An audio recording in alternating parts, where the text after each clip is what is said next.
Hai Sobat Scouting Channel, apa kabar? Semoga selalu dalam keadaan sehat, serta dimudahkan dalam segala hal. Kali ini Mimin akan merangkum sebuah film inspiratif yang pastinya akan membuat hidup lebih bersemangat lagi. Oke, tanpa banyak cincau di awal, langsung saja mari kita tonton. Film diawali dengan flashback tentang masa kecil Joey, yaitu sang pemeran utama. Hidupnya yang bahagia bersama dengan sahabatnya yang bernama Jackie, kakak tirinya yang bernama Peggy, kedua orang tuanya dan juga neneknya. Joey kecil adalah seorang anak yang imajinatif, kreatif, dan sangat cerdas. Joey kecil pandai menciptakan sesuatu dan ia pun memamerkan hasil karyanya berupa istana kertas dan burung-burung ajaibnya kepada kakak tirinya itu. Tapi kini Joey sudah dewasa dan memiliki dua. Joey tinggal bersama dengan nenek dan kedua anak serta ibunya.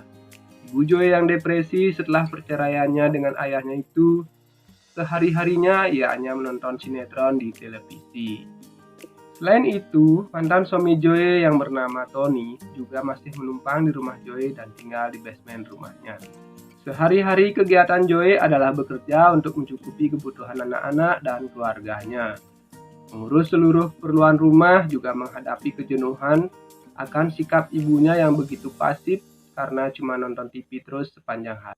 Joey sangat kesal, namun sebagai anak yang berbakti, ia tetap sabar mengurus ibunya itu.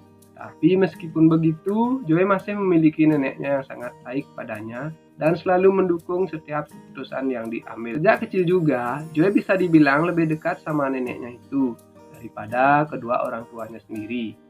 Lalu, saat mereka bertiga sedang asik nonton TV, tiba-tiba ayahnya datang ke rumahnya diantar oleh Sharon, yaitu istri barunya. Ternyata ayah Joey dan Sharon itu memutuskan untuk berpisah karena Sharon merasa sudah nggak lagi bisa hidup bersama.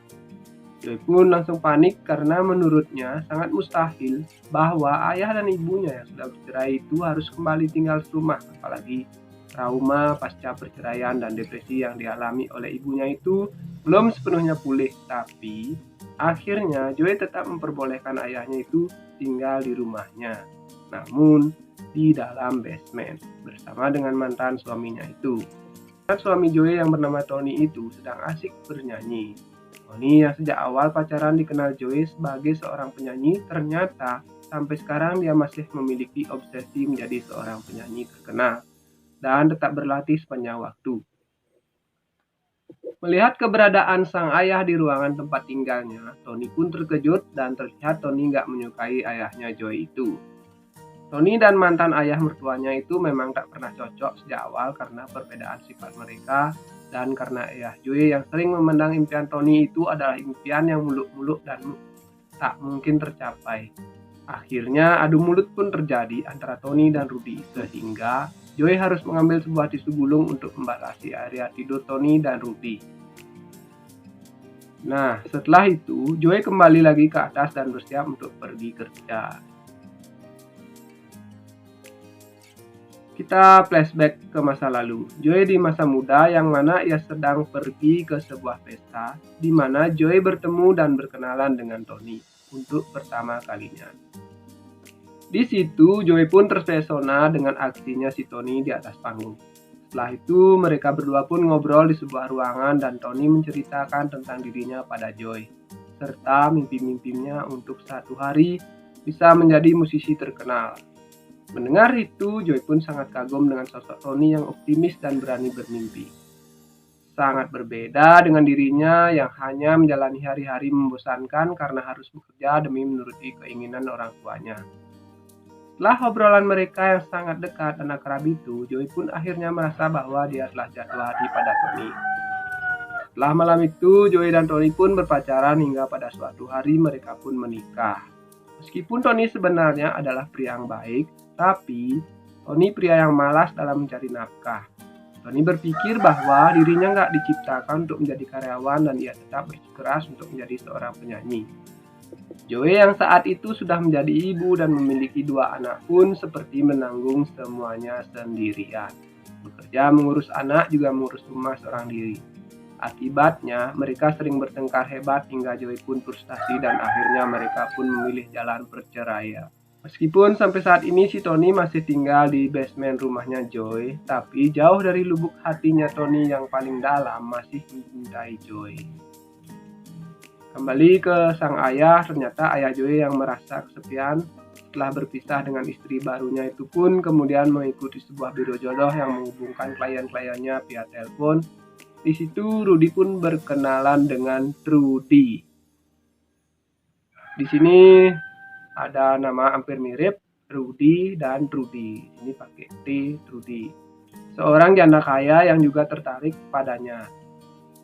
Biar kalian nggak keliru, di sini si janda itu pakai T dan Rudy ayahnya Joey itu Rudy aja.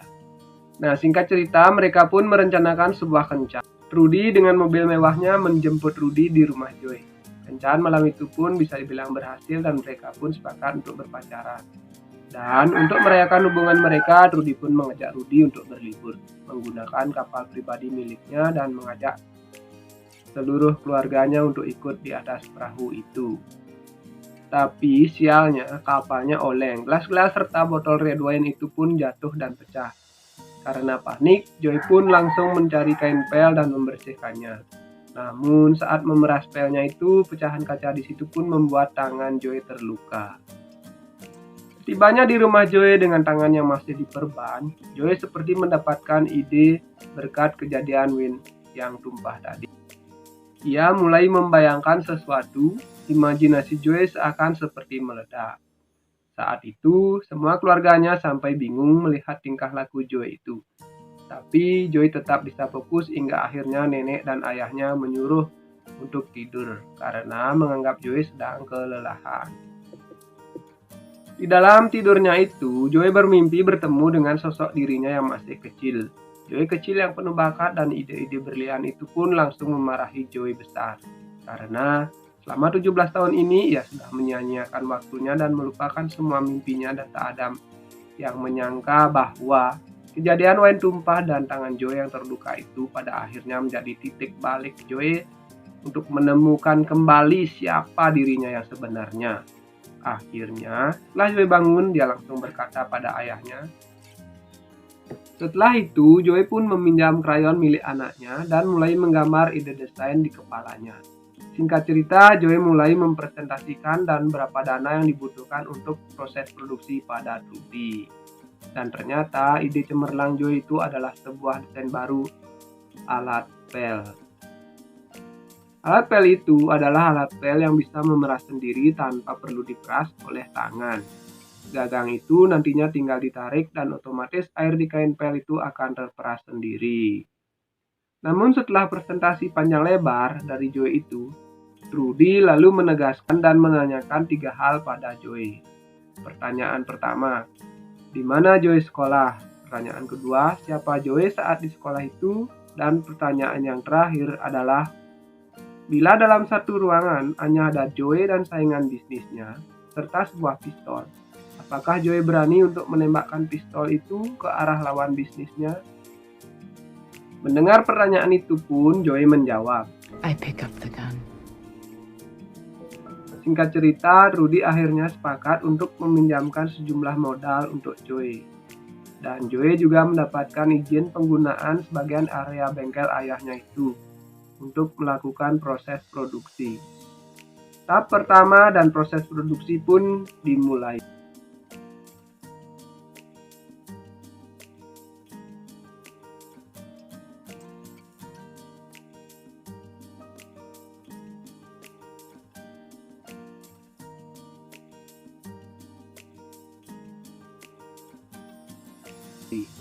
Setelah itu, Joey segera mencoba memasarkan produknya ke toko-toko yang biasanya ia datangi untuk belanja keperluan rumah tangga. Tapi ternyata kebanyakan toko itu rata-rata sudah bekerja sama dengan perusahaan-perusahaan besar dan menolak untuk memasarkan produk milik Joey. Joey menawarkan pel barunya yang seharga $20 itu dan menjelaskan bahwa pelanggan hanya perlu mengeluarkan $20 sekali karena pel buatan Joey itu adalah pel yang awet dan tahan lama. Namun tawaran Joy itu tetap ditolak karena dari segi bisnis akan lebih menguntungkan bila pelanggan membayar $5 100 kali daripada $20 hanya 1 kali. Maka dari itu perusahaan itu lebih memilih menjual produk yang murah dibanding yang awet. Tak putus asa, Joy akhirnya mencoba cara pemasaran tradisional, yaitu dengan berjualan langsung di lapangan. Ia melakukan demo produknya itu di halaman parkir sebuah pasar swalayan besar bernama Kmart. Namun sayangnya tak ada yang membeli produk Joy itu. Malahan petugas keamanan pun menyita produknya karena berjualan sembarangan. Karena frustasi, Joy akhirnya pulang ke rumah dan menangis. Kemudian mantan suami yang merasa simpati dengan perjuangan mantan istrinya itu pun lalu kemudian berinisiatif untuk mengenalkan Joy pada pemilik sebuah stasiun televisi dan memiliki program acara home shopping. Kemudian Joy dan Tony diundang untuk melakukan presentasi produk di hadapan jajaran direksi di stasiun TV tersebut. Awalnya Joy merasa dirinya dijadikan bahan lelucon oleh orang-orang itu hingga salah satu pimpinan yang bernama Neil Walker kemudian menjelaskan mereka nggak bermaksud mengejek Joy. Sampai akhirnya Neil pun tertarik dengan produk serta kegigihan Joy itu, dan lalu meminta Joy untuk membuat 50.000 alat pel untuk dijual di stasiun TV miliknya. Mendengar itu, Joy girang bukan main dan juga kaget ketika Neil mengajaknya menyaksikan proses syuting. Joy girang bukan main dan juga kaget ketika Neil mengajaknya menyaksikan proses syuting. Saat melihat derasnya arus pembelian yang masuk melalui telepon itu, di situ Neil lalu menyemangati Joy dan berkata bahwa produk alat pelnya itu bisa menembus penjualan sebanyak puluhan ribu unit, seperti yang saat itu Joy sedang saksikan. Akhirnya Joy memutuskan untuk pinjaman modal kedua pada Trudy, yang membuat Trudy cukup syok karena hasil pinjaman modal yang sebelumnya aja belum ada hasilnya. Awalnya Trudy itu menolak. Namun setelah Joy meyakinkan bahwa program TV itu sangatlah hebat, akhirnya Trudy mau meminjamkan modal untuk menambah kapasitas produksi alat pelnya. Hingga hari yang dinanti-nantikan pun tiba. Saatnya produk alat pel Joy disiarkan di acara home shopping tersebut. Semua sahabat-sahabatnya pun nonton bareng acara TV dan berharap acara itu akan sukses. Dan Joy bakalan kebanjiran order. Namun malam itu ternyata alat pel Joy itu tak terjual 1 unit pun.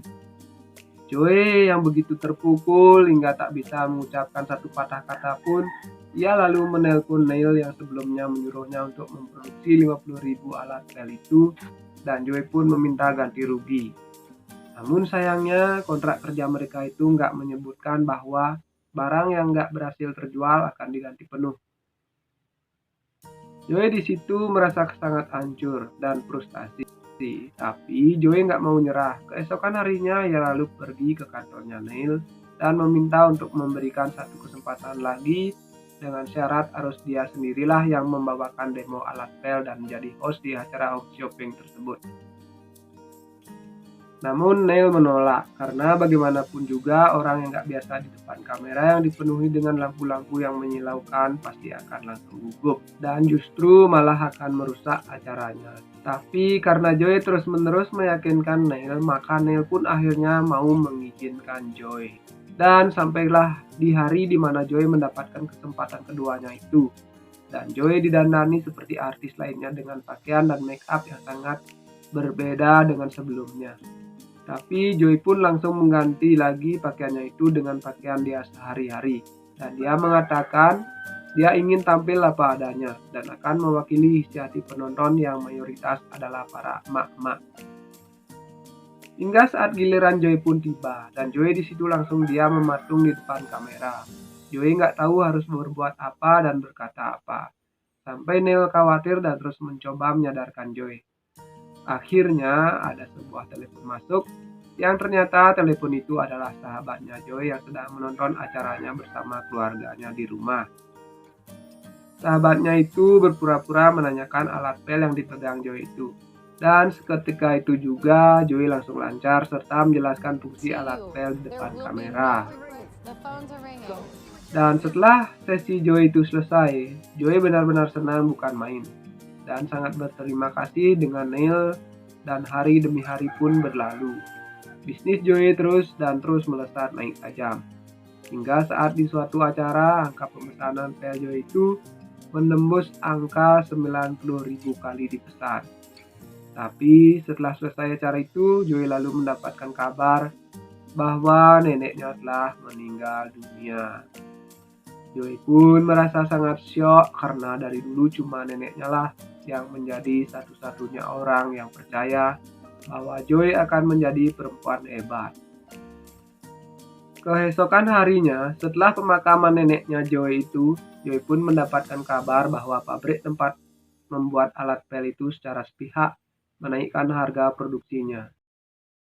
Jadi, pabriknya ada dua, pabrik untuk pembuatan gagang dan komponen-komponen pelnya Joey itu dibuat di pabrik eksternal atau pabrik luar. Sedangkan untuk pabriknya Joey itu sendiri hanya untuk kain pel serta pemasangan komponen-komponen yang udah jadi. Keesokan harinya, Joey lalu pergi sendirian ke California, tempat pabrik pel karyanya itu. Di sana dia protes karena si pemilik pabrik yang menaikkan harga produksi terkesan seperti memeras Joey. Di saat tahu bahwa penjualan pelnya sudah mulai laku keras, Joey pun lalu meminta melihat ruang di mana desain pelnya itu diproduksi, tapi malah dilarang. Joey nggak kehabisan akal. Ia lalu pura-pura ke toilet, lalu Joey menemukan sebuah lubang ventilasi, dan saat Joey masuk ke ventilasi itu, ternyata Joey nggak sengaja sampai ke gudang tempat produksi pel itu. Dan betapa terkejutnya dia saat melihat bahwa pabrik itu ternyata malah mengklaim hak paten atas desain pel yang dia buat. Mengetahui hal itu pun Joey marah besar, karena pabrik itu selama ini diam-diam udah nyuri desain hak paten pelnya Joey dan ngejual itu tanpa sepengetahuan Joey. Namun, manajer pabrik dan anak buahnya itu tetap bersikeras bahwa pel itu sekarang udah menjadi milik mereka, dan mereka langsung memanggil polisi buat ngusir Joey. Singkat cerita, beberapa waktu kemudian Joey menghadapi tuntutan atas setiap penjualan pel Joey sebelumnya itu, karena pel-pelnya itu dianggap sebagai pel desain dari pabrik itu. Saat itu di mata hukum Joey bisa dibilang sudah kalah, dan seluruh keluarga Joey pun marah padanya karena telah membuat Rudy rugi dan kehilangan uang investasinya. Bahkan ayahnya sendiri pun terus memarahi Joey dan menyuruh Joey untuk menandatangani surat pernyataan bangkrut. Awalnya Joey itu menolak karena merasa masih ingin berjuang sedikit lagi, tapi didesak oleh Trudy, ayah dan pengacara Trudy itu. Joey pun akhirnya mau bertemu dengan notarisnya dan menyatakan bahwa dia telah bangkrut. Dan semenjak itulah hubungan antara Joey dan investornya yaitu Trudy telah selesai di mata hukum. Joey kini hanya tinggal sendirian. Ia tak punya seorang pun yang mendukungnya sama sekali, baik dari segi dana maupun modal. Sekilas Joey terlihat ingin menyerah, tetapi ternyata Joey masih juga belum menyerah. Joey memutuskan untuk berubah menjadi pebisnis yang lebih tangguh, sehingga Joey memotong rambutnya. Setelah itu, Joey semalaman terus mempelajari soal hukum hak paten, serta kasusnya itu hingga pada keesokan harinya, Joey pergi seorang diri ke Dallas untuk bertemu dengan pemilik pabrik itu secara pribadi di sebuah hotel. Gak lama kemudian, pemilik pabrik itu datang dan mengancam Joey dengan berkata bahwa di situasi yang hanya mereka berdua di ruangan itu, pemilik pabrik itu bisa saja ngebunuh si Joey dan Joey akan dianggap bunuh diri karena emang dia habis bangkrut. Mendengar ancaman itu, Joey nggak gentar sama sekali. Joey lalu dengan tenang membongkar trik-trik pemilik pabrik itu dan menjelaskan bahwa ada perbedaan antara desainnya dan desain pabrik itu, serta tanggal pendaftaran desain yang sama itu ternyata lebih duluan Joy yang udah terdaftar di Hong Kong. Yang artinya, pemilik pabrik itu akan kalah di mata hukum dan akan dikenakan tuduhan pencurian ide dan penipuan. Mendengar penjelasan Joy yang sangat detail itu, si pemilik pabrik itu langsung ketakutan dan kemudian minta maaf serta akan mengembalikan semua uang serta kerugian Joy sebesar $50.000 dan tambah $50.000 lagi beserta dengan bunga. Joy pun berkata dia nggak berniat untuk melanjutkan kasus hukum itu, asalkan dia mau menandatangani surat pernyataan yang sudah Joy siapkan. Dan ternyata akhirnya Joy pun menang. Hak paten atas alat pel Joy itu kembali menjadi, dan ia saat ini juga udah nggak lagi terikat sama si Trudy. Itu artinya penjualan pel yang masih bisa berlanjut terus itu pun sepenuhnya milik Joy sendiri. Dan film pun tamat. Terima kasih sudah menonton. Kalau suka silahkan like, komen, serta subscribe channel ini. Kalau ada salah kata tolong dimaafkan. Hikmah yang bisa diambil dari film ini, kita harus sabar dan terus tetap berusaha, jangan mudah menyerah, agar segala sesuatu atau cita-cita kita bisa tercapai. Oke, semoga sahabat Scouting Channel selalu sehat. Terima kasih.